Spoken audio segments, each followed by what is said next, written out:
Happy birthday to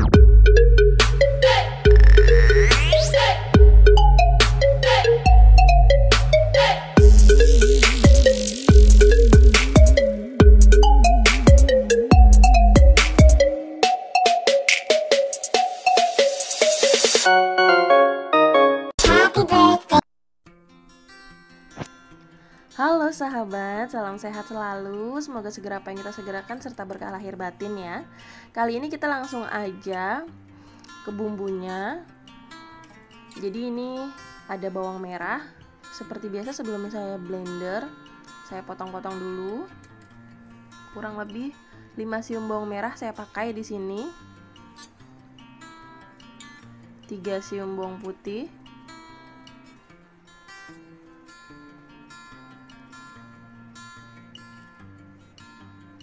Lengkuas sedikit aja.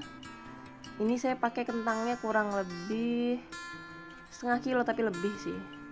Ini ada jahe sedikit aja. Kunyitnya kurang lebih 1 cm.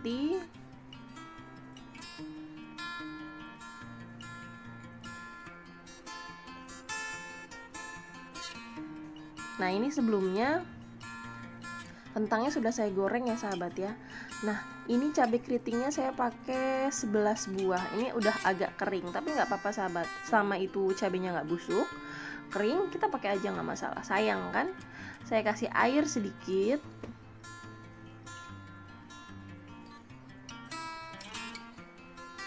Lalu kita blender.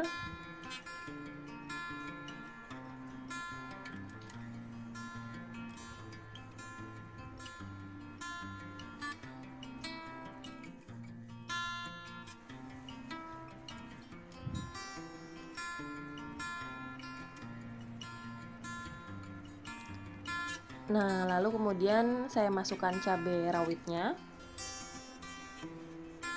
Saya pakai cabai rawitnya itu kurang lebih 13 biji kayaknya. Nah, sebetulnya sih kalau mau dimasukin bareng-bareng cabainya nggak masalah sahabat. Cuma ini saya masukin belakangan. Jadi cabai rawit setannya tuh biar saya blendnya tuh kasar gitu. Jadi tekstur bumbunya kasar. Cuma ini ternyata saya kelamaan juga sih. Jadinya lembut juga deh jadinya. Karena kan selera ya, ada yang suka bumbu lembut. Kalau saya sukanya cabenya agak kasar, tapi cabai rawitnya. Nah, ini sebelumnya kita tumis dulu bumbunya dengan sedikit minyak ya, minyak secukupnya.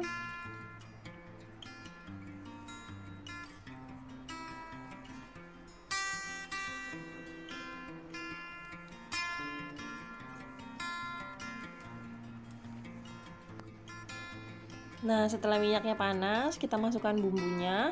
Seperti biasa sahabat, saya selalu bersihkan wadah blendnya itu. Jadi saya kasih air sedikit, terus saya kocok, saya tumpahin ke penggorengan. Terus kalau kira-kira belum bersih, saya kasih lagi air sedikit, saya kocok-kocok, saya tumpahin ke penggorengan. Sayang ya.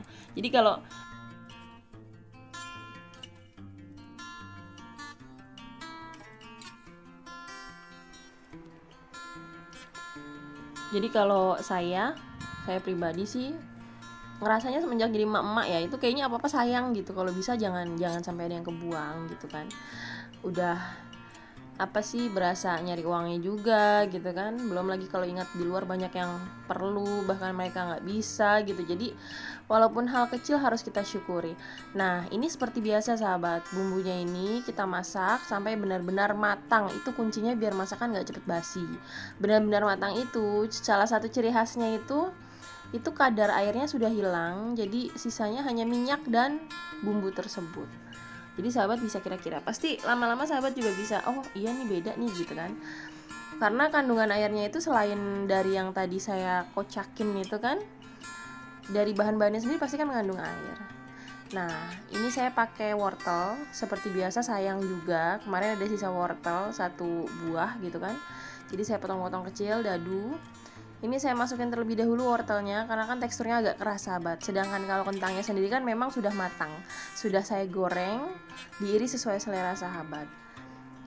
Nah, kalau kentangnya sendiri balik lagi, selera sahabat sukanya yang garing atau yang nggak garing itu nggak masalah. Jadi kalau masalahnya sendiri biasanya kan masakan itu cepat basi. Nah, solusinya itu bumbunya harus yang matang, ditumis harus benar-benar matang, jangan asal tumis. Mungkin sahabat di rumah pernah ngalamin seandainya sahabat beli makan atau biasa bekal kalau kerja, saya dulu kan terus nggak sempat masak, kita bekal beli di warteg masakannya aja gitu kan, lauknya aja, nasinya kita dari rumah. Mungkin sahabat juga pernah ngerasain apa yang saya rasain. Jadi pas jam istirahat, pas kita mau makan, loh kok basi gitu kan.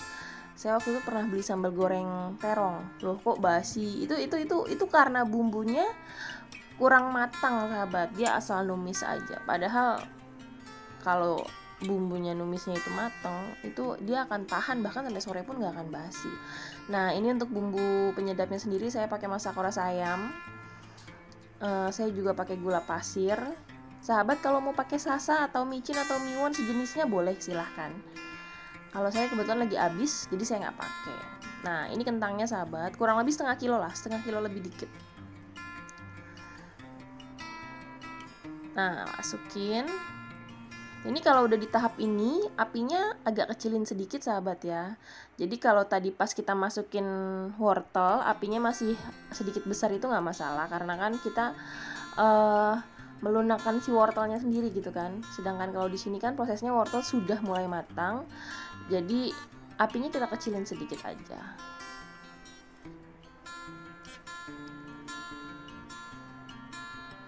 Nah, di sini lagi-lagi saya punya sesuatu yang sayang kalau dibuang. Ini ada petenya sih udah tua, bagus, nggak ada uletnya, tapi memang udah peot karena kebetulan kan saya nggak ada kulkas sahabat, jadi saya naruhnya itu biasa di tampah gitu kan di dapur.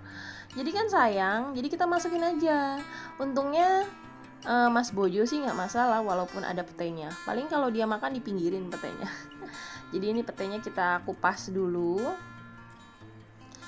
Kalau misalkan pete udah lama gitu kan, dia biasanya kulit arinya nempel kan ya sahabat ya. Nggak apa-apa, dimasukin aja, enak kok. Enak buat saya yang doyan. Mungkin kalau sahabat di rumah kurang doyan kali ya. Terus kalau sahabat yang mungkin suka jeroan, ati ampela, ini dicampur juga enak banget. Ati ampelanya direbus dulu sahabat, direbus dulu. Pas ngerebusnya itu dikasih serai, lengkuas, jahe.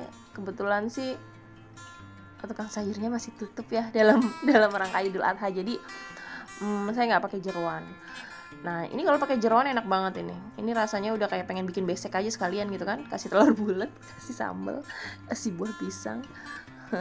Jadi kasih jeroan enak, ati, ampela. Pakai wortel juga jarang sih ya. Kalau saya nemuin orang bikin sambal goreng kentang pakai wortel itu jarang. Cuma enak kok sahabat. Ini bisa menjadi satu siasat untuk sahabat yang mungkin punya adik atau punya saudara yang kurang suka sayuran. Karena saya ngalamin, saya punya adik yang kurang suka sayuran termasuk wortel. Jadi kalau masak sayur nih kayak sop, dia tuh kurang suka. Dia tuh sukanya kering-kering. Dan salah satu masakan kesukaan dia itu adalah sambal goreng kentang. Nah, kalau wortelnya diolah kayak gini, sedemikian ini, sedemikian rupa, itu mau nggak mau kan dia makan tuh, karena kan saruh kan warna wortel sama bumbunya. Tapi memang enak sih menurut dia daripada di sayur. Ya wortel enakan begini pedes-pedes. Mungkin aneh kali ya, wortel itu biasa kita makan gurih gitu kan kalau di sop-sop. Terus apa sih namanya, tiba-tiba disambelin kayak gini, mungkin lidahnya jadi lebih enak ngunyahnya. Makanya ini salah satu siasat buat sahabat yang mungkin punya anak atau saudara yang sudah dewasa tapi masih nggak suka sayuran gitu. Ini bisa banget sahabat.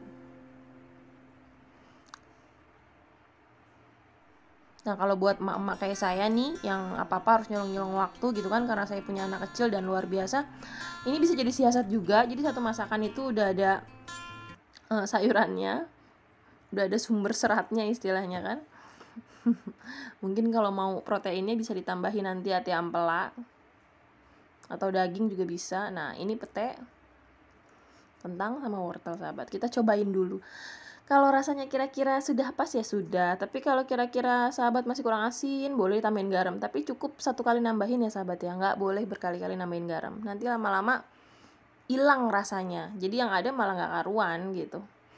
Kalau sudah, kita matiin. Kita plating, jangan lupa ditaburin bawang goreng seperti biasa. Nah, ini dia tampilannya.